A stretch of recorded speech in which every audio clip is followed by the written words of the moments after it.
Oke, setelah kita membahas rule of addition, sekarang kita membahas rules of multiplication.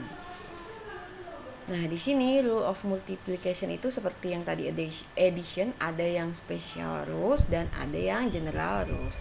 Kita bahas terlebih dahulu yang special rules. Nah, untuk special rules di sini dia syaratnya itu adalah event A dan event B itu dia independen. Jadi kalau misalnya terjadinya event A itu tidak mempengaruhi terjadinya event B. Nah, di sini ya. Dua event A dan B dia independen. Ketika kejadian di salah satu event itu tidak mempengaruhi probability kejadian dari event yang lainnya. Nah, berarti multiplication rules-nya probabilitas A dan B ini sama dengan probabilitas A dikalikan dengan probabilitas B ketika itu independen. Contohnya, ini contohnya survei yang dilakukan oleh American Automobile Association. Dia memperlihatkan 60% dari anggotanya itu membuat reservasi airlines setahun kemarin. Nah, last year ya. Kemudian 2 member dipilih secara random. Berapa probability 2 orang yang dipilih secara random tersebut melakukan reservasi airline dalam setahun kemarin?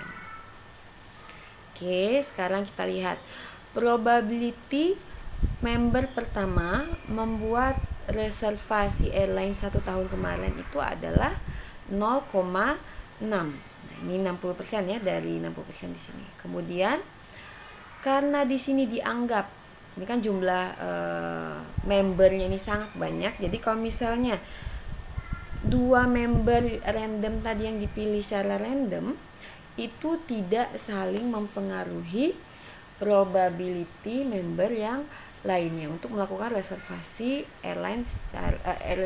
airline tahun yang kemarin. Berarti probabilitas second member melakukan reservasi airlines tahun kemarin itu sama dengan 60% juga. Nah, berarti ini ya, karena AA itu sangat besar, membernya sangat banyak, jadi kita asumsikan R1 dan R2 itu adalah independen. Jadi member 1 dengan member 2 itu independen, tidak saling mempengaruhi. Nah, berarti probabilitas member 1 dan member 2 melakukan reservasi airline tahun kemarin itu sama dengan probabilitas R1 dikali probabilitas R2, yaitu 0,6 dikalikan 0,6 sama dengan 0,36. Nah, bedanya multiplication dengan addition. Kalau addition itu kan atau dia. Jadi kalau addition itu berapa probability member 1 atau member 2 melakukan reservasi. Nah, kalau yang multiplication dia kedua-duanya. Dua-duanya harus melakukan reservasi. Nah, itu ya bedanya addition sama yang multiplication. Nah, kalau misalnya kita lihat outcomes yang lainnya, ini possible outcomes-nya ada berapa? Ada 4 possible outcomes. Yang pertama, kedua member yang dipilih random tadi dua-duanya melakukan reservasi online R1, R2.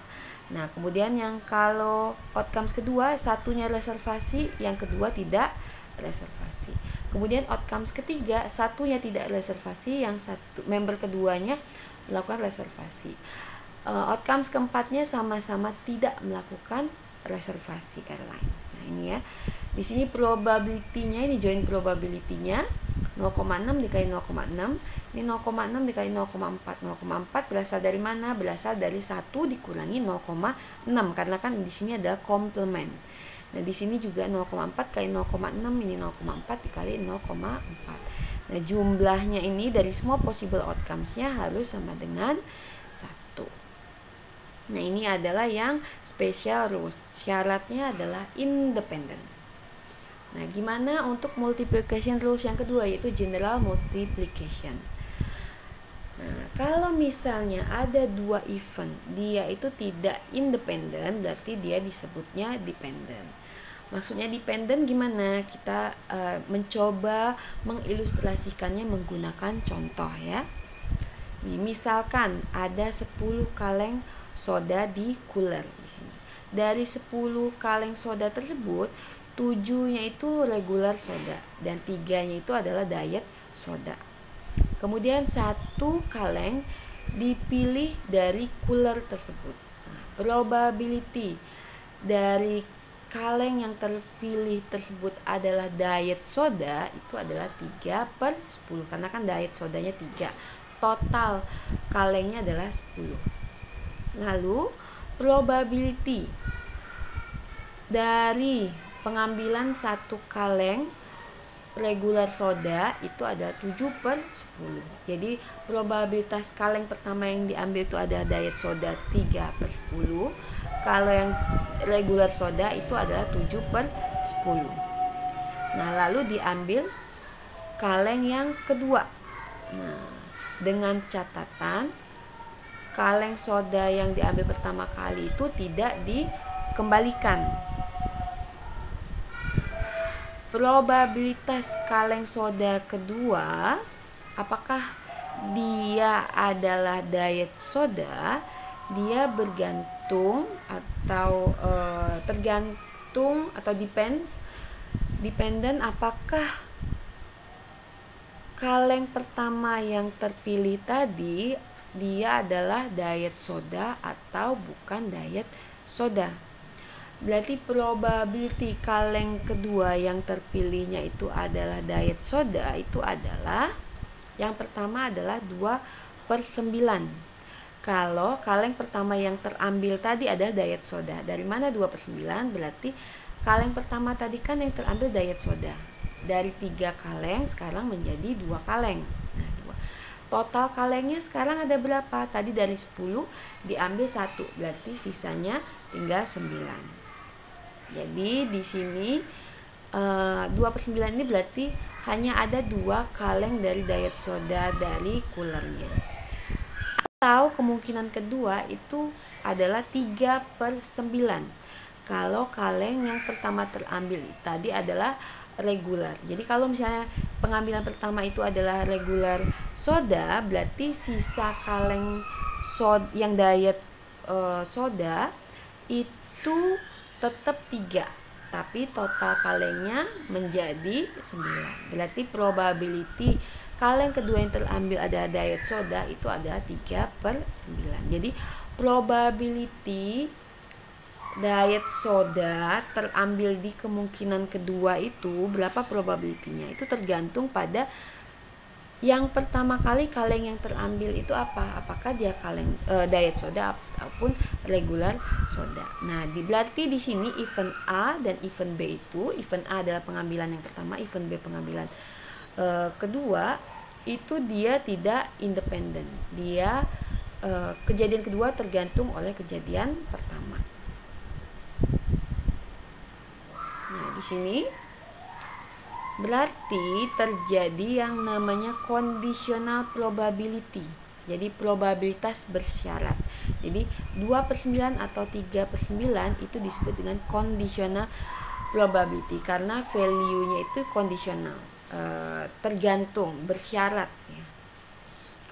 Nah, conditional probability adalah probability dari event tertentu terjadi dengan syarat adanya event lain yang terjadi. Nah, di sini. Kalau di general rule of multiplication, conditional probability ini digunakan untuk menghitung joint probability dari 2 event yang tidak independen.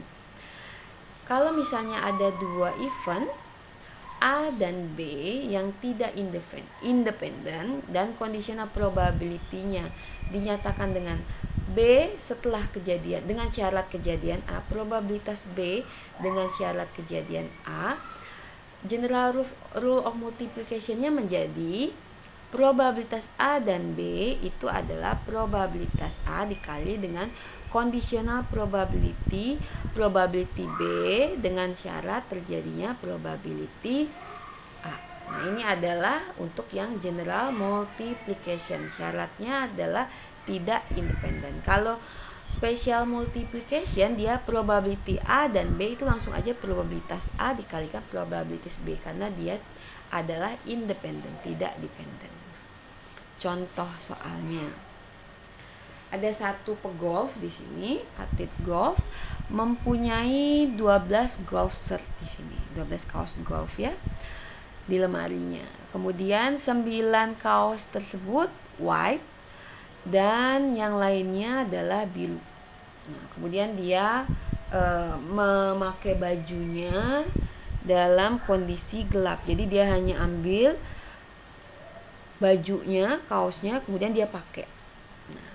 Lalu dia bermain golf 2 days in a row. Jadi 2 hari tanpa melakukan laundry. Berarti karena dia tidak melaundry bajunya, berarti sudah dia pakai, nggak langsung dimasukkan ke klosetnya. Jadi tanpa pengembalian ke kloset, kembali ke lemari. Tidak melakukan pengembalian baju yang sudah dipakai ke lemarinya.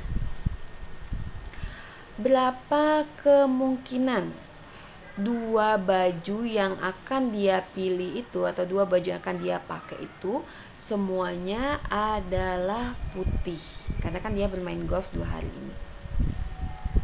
Nah, karena di sini dia kejadiannya tidak independen atau dependen, kejadian dia memilih baju di hari kedua itu tergantung pilihan bajunya di hari pertama, karena kan dia tidak melakukan laundry, dia tidak menaruh kembali bajunya di lemari. Kalau dia menaruh kembali bajunya ke dalam lemari, nah berarti dia tidak dependen, dia independen. Karena dia tidak menaruh lagi bajunya di lemari, dia dependen.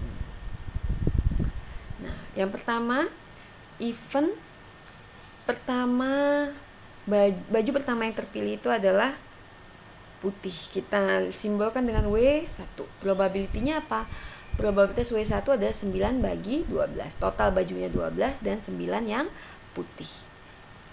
Kemudian event second shirt, baju kaos kedua yang dipilih putih kembali, kita tuliskan dengan W2. Nah, W2 ini kan conditional probability ya.